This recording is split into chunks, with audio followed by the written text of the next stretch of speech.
It's time to take a look at stories making the headlines in Nigerian newspapers. I have with me in the studio lecturer from the University of Lagos, Dr. Dan Ikire, and in-house analyst, Obani Akinwale. Thank you very much for joining us. Good morning.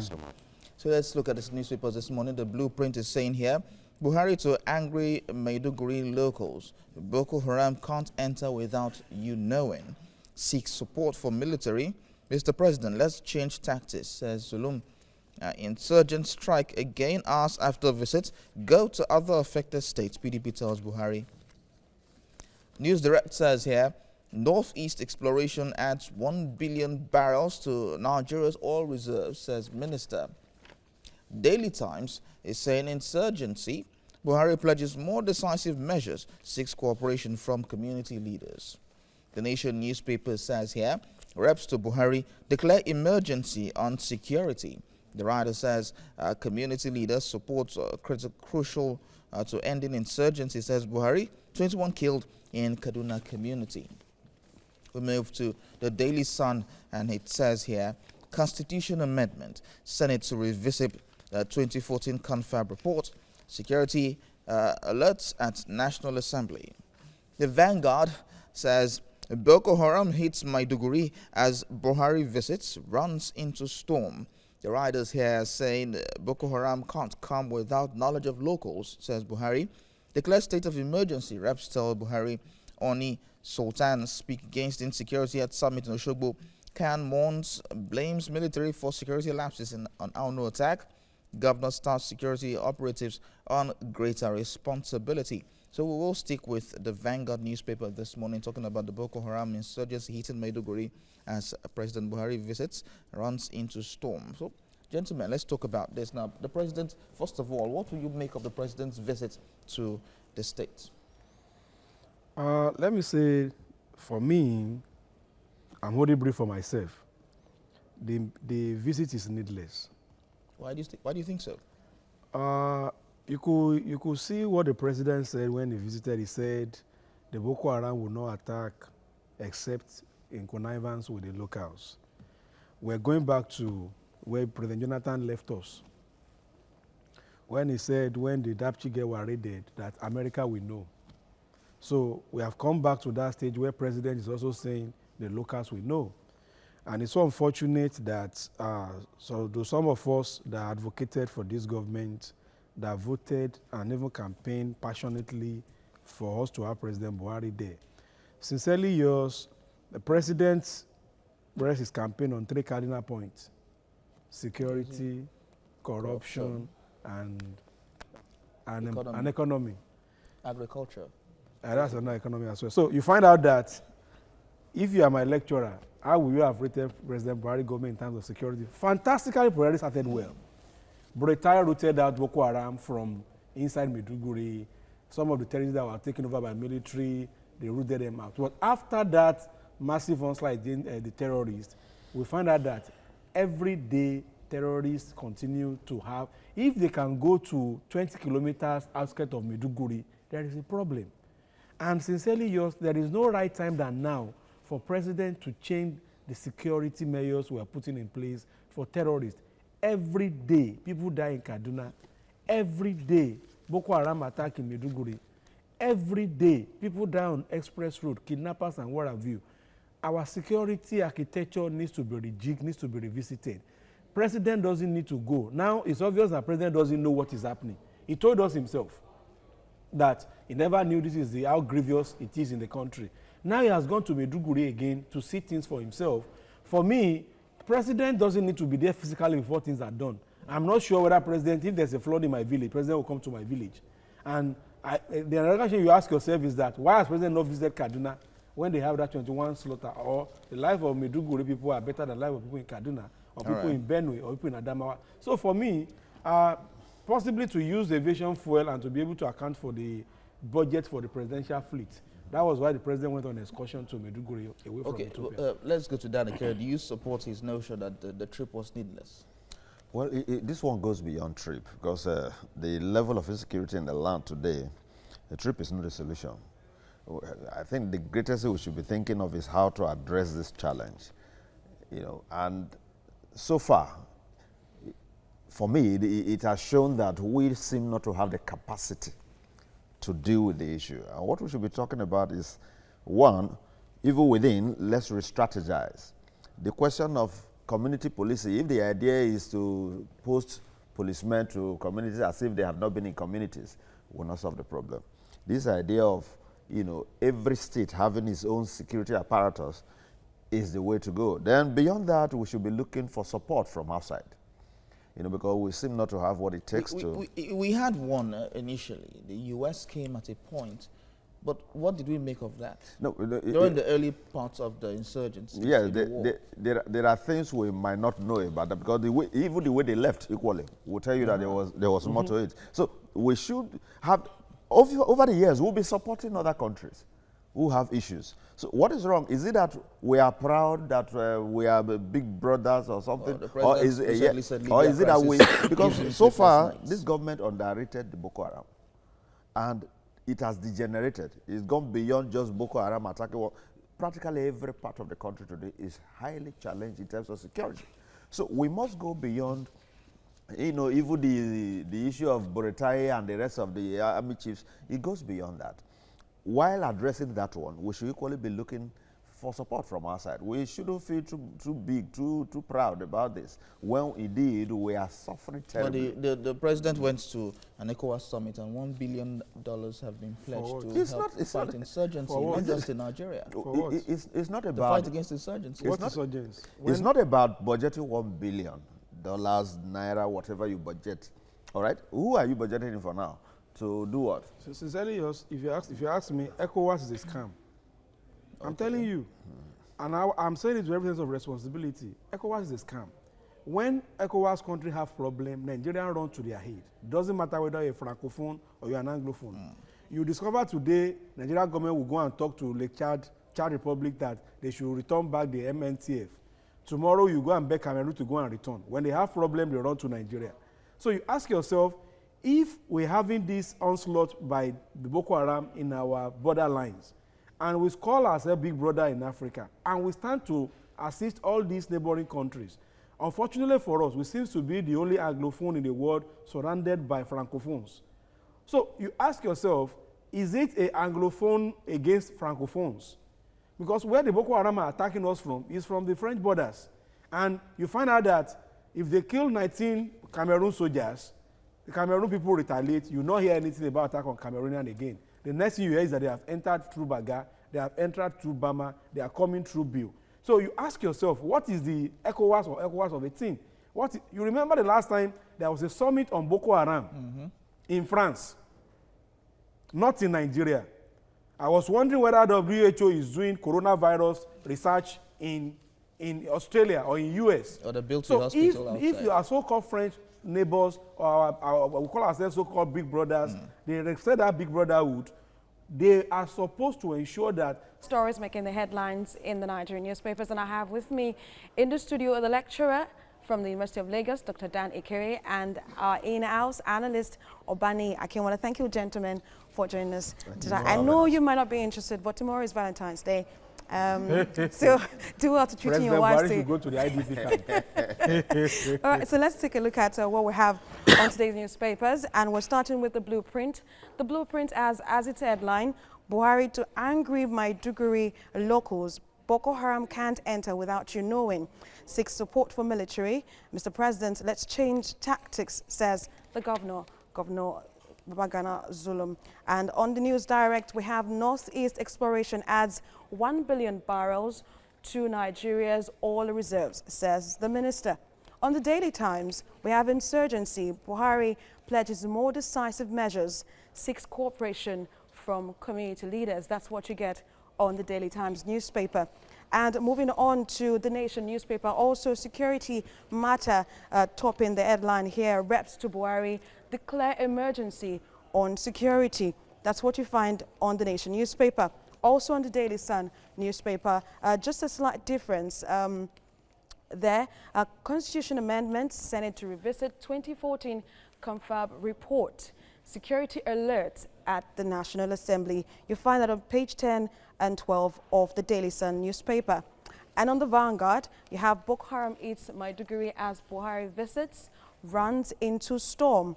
And you have a couple of writers there giving you more explanation about the story you'll find on page 5 and 9 of the Vanguard newspaper. But we're going to be looking at, of course, what the House of Reps is, telling President Muhammad Buhari, which is not something new. I would say immediately resumed from their recess.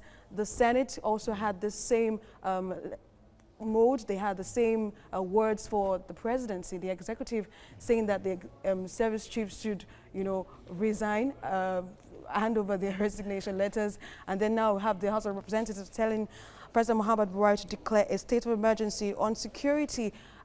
It's not new. Danikiri, let me start with you. Yeah. It's not something new. What more can we hear from our representatives? I'm wondering what a state of emergency looks like or would look like, the kind that they are expecting the president to declare. I really don't understand how it will look.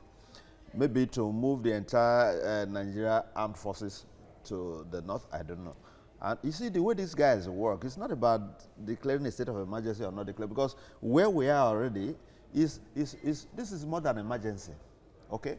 Now, from all indications, the president seems not to have full knowledge of both the situation and what to do. Yeah. So are you saying? Are you saying that the service chiefs should, which now, is what has been caused for the past 1 week? What we are looking at, this is serious insecurity challenge, not just about Boko Haram alone. You have all manner of havoc being recorded. Yeah, banditry, kidnapping, name it. You see, so when you are talking about declaring a state of emergency, and look at the armed forces, look at the Nigeria police and the rest, what is the total strength of these people in terms of the manpower? Then when it comes to issue of equipment, resources with which to even fight this. Then the skill, I don't know how well trained they are with respect to this, but we know that, the few times we had, a few other people supporting us, there was some level of, success recorded. And then shortly they were sent home. And as we speak, they are always around. We share boundary with people, and these people, both within, but more of it is outside the country. You find them around the fringes. Why not work together? Why not seek help when we have the opportunity? Let's bring in Obani here. We see that the government, in a couple of weeks back, we acquired some military equipment. We acquired some military equipment to further enhance the strength of the security officials. Is that not, seriousness on the part of the government to ensuring that insecurity is a thing of the past? I want to paint two scenarios.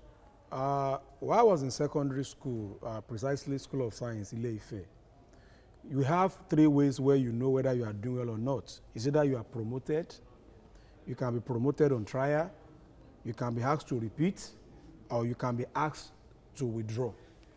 Now, if you are promoted, that means you have done well. Has President Buhari and his security apparatus done well? No.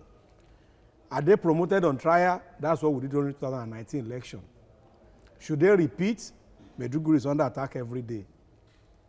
Are they advised to withdraw either civilian JTF or military JTF in Kaduna, in Borno, in everywhere kidnapping is going on and security? So they have failed, so they are advised to withdraw. The second scenario is this: the rep is shouting emergency. I'll paint another example of my alma mater, Ladoke Akitola University of Technology. There was a time we were having massive killing. Dangote will crush our students and our colleagues. We call our colleagues at LASU that block the border at your end. We'll block what cross from Ogbomoso to Ilorin, which is the west-north axis. And when we block the road, they shut down for us at the Badagry end, we shut down at Ilorin end, and federal government had to come. And let me shock you what happened. The following truck that was coming from Dangote, the students bounced on the truck, they packed the entire rice, packed the entire road. That is emergency from students. But that's taking laws. That's taking laws into your own hands. It's not taking law. And I will shock you what Obasanjo did. Obasanjo sent military to our environment. They beat us up. Everybody ran home. Then immediately they awarded the so-called Ilorin-Ogbomoso road. The president is seeing this killing daily. The emergency we want is not parading number of choppers we are buying. It's not telling us that the police helicopter was attacking Kaduna. That is an effrontery. The moment Ansaru are having effrontery to have gun trucks, to be attacking helicopter, something is wrong. We are all shouting, Lagos, they ban Okada, they ban Okada, they ban Okada. We don't know that we are sitting on time bomb. Do you know how many Okada is entering Lagos daily? Do you know how many Chadians, how many Malians that don't have record are in Lagos daily? And the government knows this information. They have this information, we see it every day. So we know the country is not safe. We as citizens are not safe. A president visits a location on a day, the Boko Haram has effrontery almost immediately left the shore of Borno to attack the same place, where you have the commander-in-chief, where you have chief of army staff, where we have chief of defense staff. And yet, we are all here asking for emergency. What is more emergent than the National Assembly shutting down and said, let us practice what South Korea is practicing? What is obtainable there? When you get to a certain age, everybody is given paramilitary training. So we are all security forces. So you're saying that the people should, you know, the military is overwhelmed. There's no doubt about it. The government tactics is not working. There's no doubt about it. So let's do what is normal. What is normal is that declare emergency in those areas. Is it not possible to flush those people out? The landmass of Borno, were meant to make is population of Belgium. Now, is it difficult for us to have geo-mapping of what is happening in Borno State? Is it difficult for us to use technology to know who is doing what every time? How these people are coming out? Is it difficult from international organizations, Interpol, CIA or FBI or whatever, to tell us the source of their funding?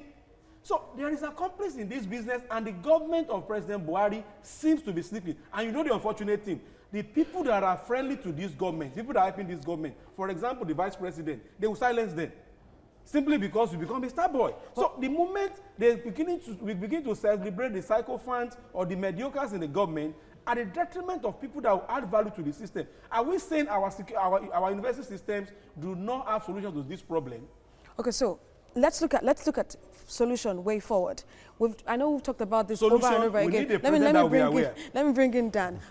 Of course, we know we need a president that should be aware. Yes. We need service chiefs that will be proactive rather than being reactive. Yes. But look at what is going on in Hong Kong now. The people are taking to the streets and demanding things from the government. Do you think Nigerians have that willpower to actually demand security from the government? We do, but we've not been pushed to that level. That's why, because the way we are saying it so far, Nigerians particularly look at it in Lagos. A lot of people feel that it's not happening in Lagos. That's the way they think. And when you have not been touched, the tendency for you to think that all is well is there. All right, that is why you see fine people coming out to say that the president has done so well in this area. You see fine people praising him, but because their people have not been killed, they have not been kidnapped, nothing has happened to them. So you can always praise the government. Nigerians have what it takes to do that kind of, a street march and even, chase the government away. But that's not the way to go. The way to go is to be legal, to be lawful. Let the government seek help. Let the government seek help from outside. The international community, honestly, which might be a very nice situation. I'm afraid we might have to leave it here. Yes. We might have to leave it here at this time. Danny Kerry, thank you so much for your thoughts on this issue. And Obani Akinwale, thank you so much for your thoughts. And please do take your wives out tomorrow as we celebrate. With this security. You want Boko Haram, okay. Now it's time to take a look at stories making the headlines in Nigerian newspapers. And of course, I have with me in the studio a lecturer from the University of Lagos, Dr. Danny Kerry, an in-house analyst, Obani Akinwale. Thank you very much for joining us. Thank you. All right, so let's look at the newspapers this morning. Started off with a blueprint. Buhari to angry Maiduguri locals. Boko Haram can't enter without you knowing. Seeks support for military. Mr. President, let's change tactics, according to Zulum. Insurgents strike again hours after visit. Go to other affected states, PDP tells Buhari. News Direct says here, Northeast exploration adds 1 billion barrels to Nigeria's oil reserve, says Minister. Daily Times says insurgency, Buhari pledges more decisive measures, seeks cooperation from community leaders. The Nation newspaper is saying, reps to Buhari declare emergency on insecurity. That's in the Nation newspaper this morning. The Daily Sun is saying here, Constitution Amendment, Senate to revisit 2014 Confab report, security alert at National Assembly. The Vanguard says, Boko Haram hits Maiduguri as Buhari visits, runs into storm. Boko Haram can't come without knowledge of locals, says Buhari. Declare state of emergency. Reps tell Buhari. Oni Sultan speak against insecurity at summit in Oshogbo. Can mourns, blames military for security lapses on Auno attack. Governors task security operatives on greater responsibility. Right, we'll stick with the story in the Daily Sun newspaper this morning, and it's talking about constitution amendment. Senate to revisit 2014 confab report. Security alert at National Assembly. That's the story this morning. Of course, it's a bold header in the Daily Sun newspaper this morning. So, gentlemen, we're going to the 2014 confab report, but we also realized that this party was not involved in how do I put it now? Involved in the creation of the reports. How do we go about it? Let me just say, like I've always reiterate on this program, that our National Assembly are doing bad job at it in PR. We are having problem with insecurity. People are calling for community policing. We are asking for change of security guards. These are a myriad of issues is facing us as a country. Yet, our National Assembly, who's supposed to be the check and balances and stand for the government, has not deemed it fit to do what is needful. That is one. Two, the Amotekun bill takes less than 2 months, about 2 months noise, and now the bills are now at the State of Assembly, and the speakers are already saying they are waiting for the bills to pass through. I'm sure the first 2-3 readings will not. So what stops our National Assembly of attending to the pending issue? And I will say this, Nigerian constitution is sufficient enough, but how potent? How are we using this constitution? So what we're going to do now is now going to be Nigerian constitution as amended by 2019. And we are going to vote money again. We have already selected Committee on Constitutional Review. Every Senate constitutes Committee on Constitutional Review and money for oversight and overhead and what have you. Then, if we know that when it's not working, let's go for referendum and let us say we are dumping our constitution. We are asking its Constitutional Assembly who determines the confab as at now. I'm telling you that I did not ask anybody to represent me as Obaniji, as an engineer, as a citizen of Nigeria, as from Ife, not local government, as from Osun State. So some people just call themselves Afenifere or Anezi and what have you, and said they have gone to represent my interest. How do you know what the man in Igbokoda needs and the man in Ikwetumodu needs? So a lot of things that the National Assembly just tried to while out time. You recall a few days ago, 31 minutes, the National Assembly just yesterday, information circulated around that the National Assembly is under threat. And one of the senators was saying that they have that there may be terrorist attack at the National Assembly. We have security issue at hand. Is National Assembly seeking? The first job of every president of every nation is security of lives and property. Is confab our problem now, or security, or job, or what we are facing? So they should stop playing to the gallery and do what is needful. All right, let me hear from Dana Kerry. Yeah, I think Obane was right in some sense that we have an urgent need, and the need is security issue. I was expecting that by now we should be talking about, passing a bill that will authorize, state, each state taking up the security of their, states, while the federal operates at the federal level. That has not been done. But then the 2014 confab report is like a book written by an enemy. Yeah, that's why I see it. Now, it does not stop you from studying it. Are you getting it? What matters is what content of it are you interested in. So already the report is out. Without even making any noise about it, nothing stops you from adopting whatever you find convenient for you. Now, this idea, I feel strongly that if I apply this idea in my government, I will be able to make a lot of sense. Now, when you say you are looking into the 2014 confab report, is it that you want to give it, a backing that it will not become? Are you adopting the whole thing? So, what I think they are going to do is that they want to look at some aspects of the report and see what they can possibly. But it's been 6 years down the line. Why haven't we gone to this a long time ago? The number of years really is not a problem. All right. What is critical is that whatever you find convenient in the report, just bring it to bear. Whoever is bringing it, bring it in, then apply it without any much noise about it. That is what I think. And let's address the critical issues. So is there anything that stops us from scrapping either the Senate and keeping the House of Reps? I think those are the news requires no saying. So instead of us funding 109 people and funding another 360 people, why not scrap the Red Chamber? Because we're just spending money on, for me, what are not so important. Because I have a senator that represents 10 local government. In Solo, for example, Kano has 24 reps. Kano has 3 senators. Is it 24, 44? 24 reps. So you find out that the government is funding offices for 24 with their personnel and what have you. You don't need to sit down. A Montego bill did not take us ages. Security cannot be overemphasized. Wastages. If we want to make our ministers with part-time job, make them part-time job. Let everybody have what job they are doing and let them be paid per sitting about what they do. But whereby everything we do in this country, we're only concerned about the people in power, on corridor of power, not about citizens. National Assembly should do something urgently about when they want to pass bill for their 50 million worth of SUV. Did they put it in the newspaper that they want to debate it? So why should they come and tell us that they want to debate it? But the National Assembly will say they have done a lot as regards security as well. What have they done? They have expedited action on what have they done that the National Assembly is even saying that they want to try as much as possible to ensure that the guys at arms are now carrying arms? So what it means is that National Assembly is fortifying themselves with arms. Yeah, yet we are underfunding police, we are underfunding army. We are not buying military equipment for them. We are not giving them motivation. They've given the president a lot of times permission to borrow money for security. Do they need government to borrow money? What the presence of budget appropriation is for them to sit down, look at the budget and see whether the budget is right enough or is good enough to fund certain sector of the economy.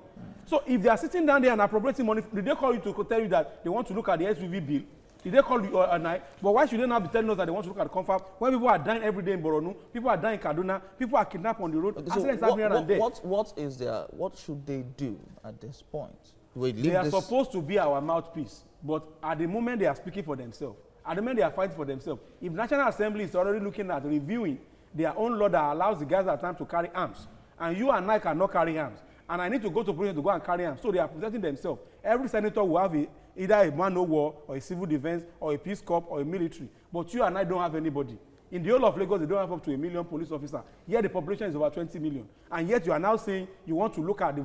why do you need to tell us? Why did we elect you there? Did we elect you there? You're going to be drinking tea or you're going to be sleeping? Yeah. Do your job. Don't tell us that you are telling me that you want to go to TVs to go and read news. Why should you come and tell me that? Is that not what you're employed to do?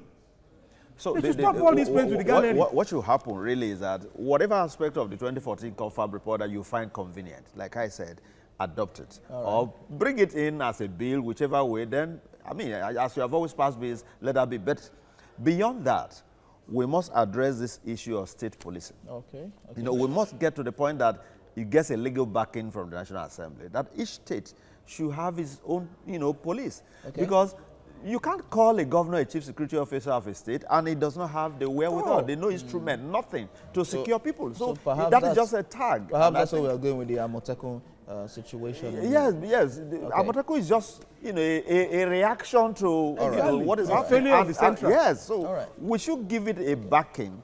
Not the one that somebody will still be coming to tell us that it is illegal to do this. So let's give it a backing that every state now begin to, as a matter of fact, that is what the federal system does. Okay. Every state protects They should stop talking, they should do what they are employed to do. We employ them to do. They were voted to make laws that make life better, not to be speaking at the front pages. All right, at this point we have to end it. Thank you very much, gentlemen, for talking to us on this. Thank you for having us.